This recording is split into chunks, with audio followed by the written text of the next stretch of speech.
are going to discuss about noun. You know what is called noun and what is the definition of noun? Noun की definition क्या होती है? Can you tell me the definition of noun? बोलो. Right? Noun की क्या definition होती है? Noun is the name of a person, of a thing. Only ये वाली, right? इसको थोड़ा सा change कर लो. आप ये बोलने लगो कि whatever you are watching in the world, it is called noun. दुनिया में जो कुछ आपको दिखाई दे रहा है वो सब कुछ noun है. Whatever you are watching in the world, जो कुछ भी आपको दिखाई दे रहा है तो इसकी definition क्या हो जाएगी? Whatever you are watching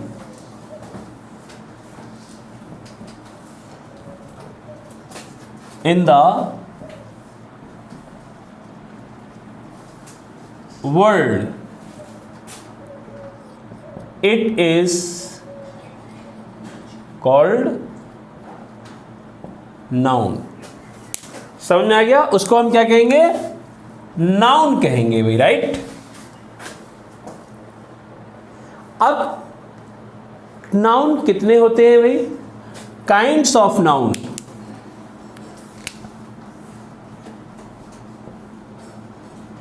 kinds of noun बता सकते हो भाई कितने होते हैं काइंड्स ऑफ नाउन? 5 प्रकार के नाउन होते हैं. पहला कौन सा है? Proper noun. प्रॉपर नाउन में क्या क्या आता है? जैसे नेम ऑफ एनी पर्सन, किसी व्यक्ति का नाम, name of any place, name of any city, किसी का भी नाम आ जाएगा. जैसे मान लो आपने लिख दिया राम बरेली, राइट, आगरा. अब जैसे ये बताओ कि इनके पहले हम आर्टिकल का प्रयोग करते या नहीं करते? कहीं पे हैं? Yes sir. द कहाँ करेंगे? स्पेसिफिक के लिए करेंगे. स्पेसिफिक के पहले भी क्यों करेंगे? तो केवल एक कंडीशन में प्रयोग करते हैं आर्टिकल इनके पहले आएगा, जब किसी व्यक्ति की फीलिंग्स उस व्यक्ति के जो उसकी क्वालिटी है और दूसरे बंदे की क्वालिटी से अगर तुलना की जाए तो प्रयोग करेंगे. जैसे राइट,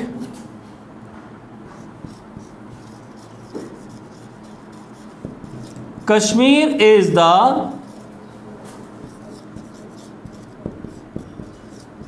स्विट्जरलैंड ऑफ इंडिया. अब यहां पे स्विट्जरलैंड क्या है? It's a name, but we have used article the. अब यहां से कश्मीर की जो क्वालिटी है स्विट्जरलैंड की क्वालिटी से मिलती है, स्विट्जरलैंड की क्वालिटी जो है वो कश्मीर की क्वालिटी से मिलती है. Only then we can use, तब हम करेंगे. जैसे आप कहें एक और,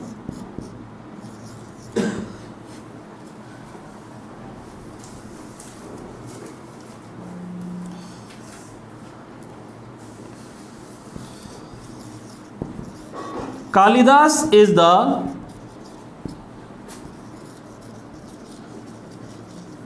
शेक्सपियर ऑफ इंडिया.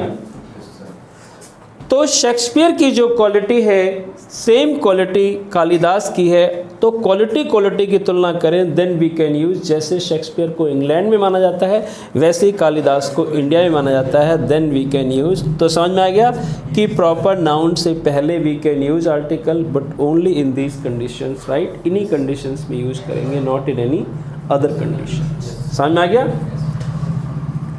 तो है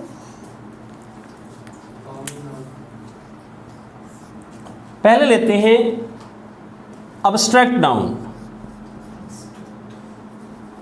राइट, अब्स्ट्रैक्ट नाउन।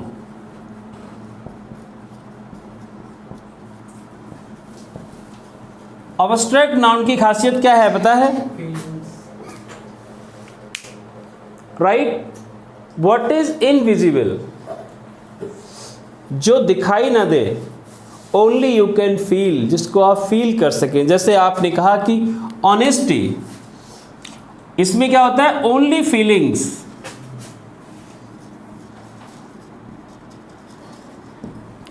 राइट, जैसे आपने कहा ऑनेस्टी, अब ऑनेस्टी दिखाई देती है क्या? राइट, ऐसे ही आपने कहा विजडम, विजडम दिखाई देती है। गुडनेस, राइट, दिखाई देती goodness. Only we can feel, we can not see it, इसको देख नहीं सकते। It is called intangible, not tangible. But honesty is the best policy, right. तो इसके पहले क्या हम आर्टिकल द का प्रयोग करेंगे? आर्टिकल आएगा नहीं आएगा?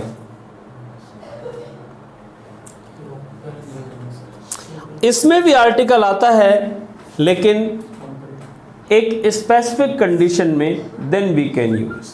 अब जैसे लिखा हो कि honesty is the best policy, honesty is the best policy. तो honesty is the best policy, it is existed in India, India में भी है ये, right. It is in America, all over the world, you can go any country, you can see honesty is the best policy. यही लिखा होगा, the नहीं लिखा होगा यहाँ पे, राइट। लेकिन अगर हम ये बात करें, it is a universal sense, ये यहाँ पे क्या दे रहा है? यूनिवर्सल सेंस दे रहा है।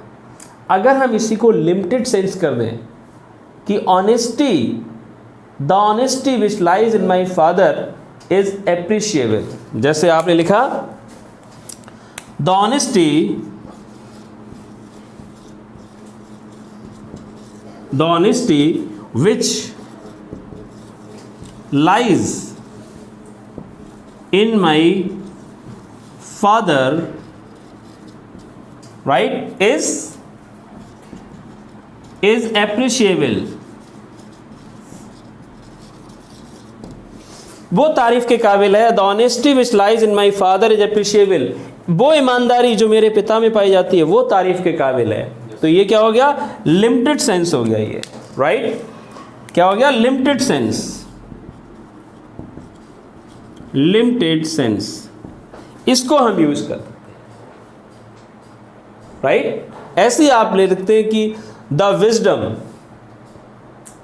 Which lies in this person is outstanding, इस व्यक्ति में जो बुद्धिमत्ता पाई जाती है वो आउटस्टैंडिंग है।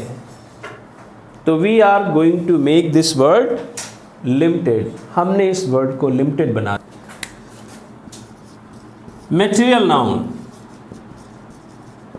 मटेरियल नाउन, मटेरियल नाउन में क्या होता है? Only given the material, right, जो मटेरियल दिया होगा, राइट। जैसे मान लो गोल्ड है, सिल्वर है, राइट, ब्रास है। तो क्या गोल्ड से पहले आर्टिकल कभी आता है? आर्टिकल आएगा द? इसमें भी वही सेंस पे लगाना पड़ेगा कि if you are talking about limited, जैसे आपने कहा कि gold is precious, gold is precious. अब गोल्ड इज प्रीशियस, सोना कीमती है, it is in all countries. एक जगह थोड़ी कि only it is costly in Bareilly and if you can go to Delhi then you can find cheaper. You can not find cheaper anywhere, all over the world it is costly. तो इससे पहले हम कभी article का प्रयोग नहीं करेंगे। But if you are saying the gold of Bareilly, if you are saying the gold of India is the gold of India has more purity, India के गोल्ड में ज़्यादा प्योरिटी है।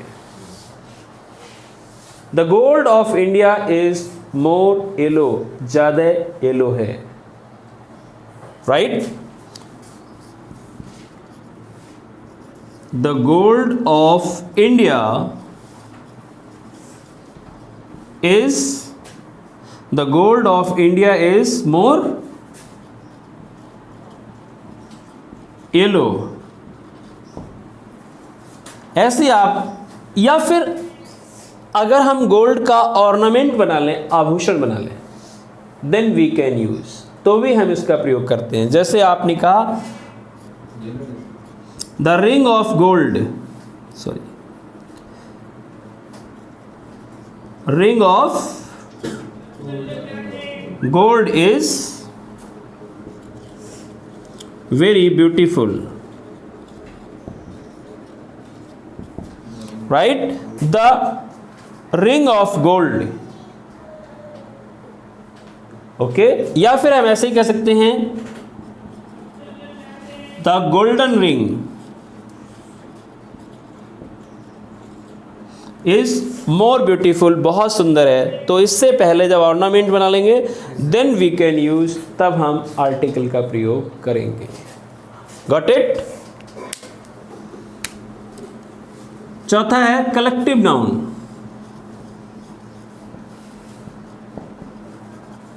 कलेक्टिव नाउन, कलेक्टिव नाउन का मतलब क्या होता है? There is given the group, there is given the group, there is given the group। इसमें क्या है? ग्रुप दिया होता है। जैसे the jury, jury committee, jury और कमेटी ये कलेक्टिव नाउन के पार्ट है। ज्यूरी का मतलब जानते हो? पैनल ऑफ जजेस। और ये हमेशा इवन नंबर नहीं होंगे, कभी भी ऑड नंबर होंगे। जैसे इसमें 5 होंगे, 7 होंगे, 9 होंगे, कभी 6 नहीं होंगे। ऐसे इसमें कभी 9 मेंबर होंगे, 11 होंगे, या फिर 13 होंगे। अब सपोज करो कि अगर हम यहां पे लिखें कि the jury,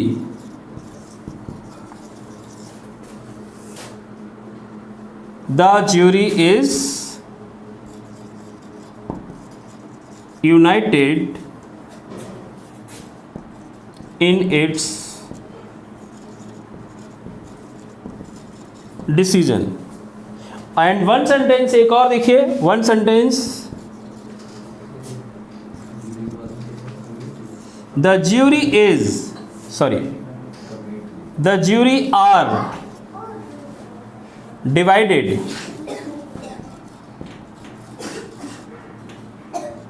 in its, sorry, its नहीं आएगा, यहां पे आएगा their decision। अब ये दोनों सेंटेंस में टेल नाउ कि विच सेंटेंस इज करेक्ट, कौन सा करेक्ट है और कौन सा इनकरेक्ट है।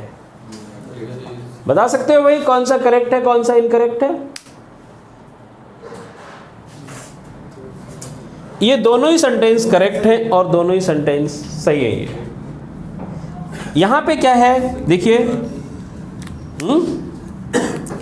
जैसे यहां पे क्या सेंटेंस है ये कि द ज्यूरी, राइट, यहां पे है कि ज्यूरी की राय एक है, इसलिए हमने इज लगा दिया, और यहां पे हमने इट्स कर दिया। तो यूनाइटेड की ज्यूरी की राय एक है, यानी यूनाइटेड है ज्यूरी, एक ही है, 5 है 7 है, जो भी है, they are thinking in one direction, they are not going in a different direction, they are not divided. अब नीचे वाले में क्या लिखा है? The jury is divided. Divided से पता लग जाएगा कि some members are going this direction and some members are going this direction, they are not united, वो जुड़े हुए नहीं है। इसलिए हमने क्या लिखा था? jury are divided in their, यहाँ पे their आ गया, their decision। समझ आ गई ये बात? नहीं, कोई नहीं आया हो तो पूछो भाई। क्लियर हो गया ये कि अगर इसके मेंबर हैं वो डिवाइडेड हैं और ये मेंबर यूनाइटेड है, ठीक है ना। कॉमन नाउन,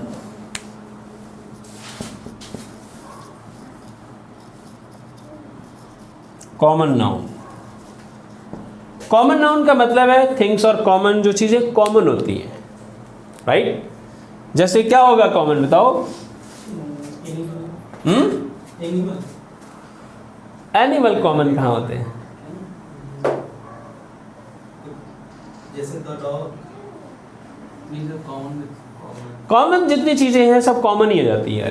जैसे आप मैन कह लो, वुमेन कह लो, स्टूडेंट कह लो, राइट। टेबल,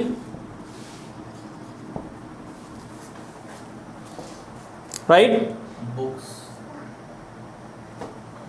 खाली बुक, ठीक है ना। तो ये कॉमन नाउन होते हैं, राइट। जो चीज़ें कॉमन है, कोई भी चीज़ कॉमन हो जाती है, राइट। जैसे स्टूडेंट है मान लो, अब जैसे मैन है तो मैन से पहले आप आर्टिकल लगाएंगे या नहीं लगाएंगे? अब ये लिखा है कि मैन इज मॉर्टल, तो आर्टिकल नहीं लगाएंगे। और अगर कहें कि the man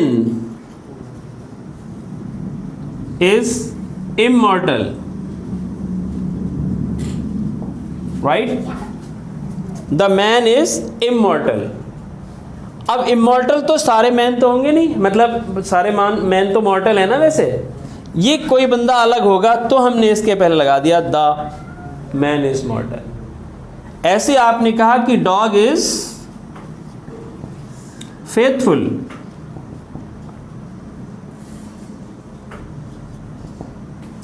dog is faithful.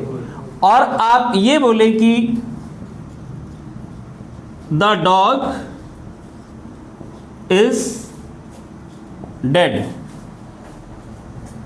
Faithful तो सभी हैं, लेकिन जो मरा है वो कोई स्पेशली तो होगा, जो मरा है उसी की बात तो कर रहे हैं। Then we can use this. तो समझ में आ गए होंगे आई थिंक कि नाउन्स क्लियर हो गए। तो ओके, ठीक है ना। Do all this thing.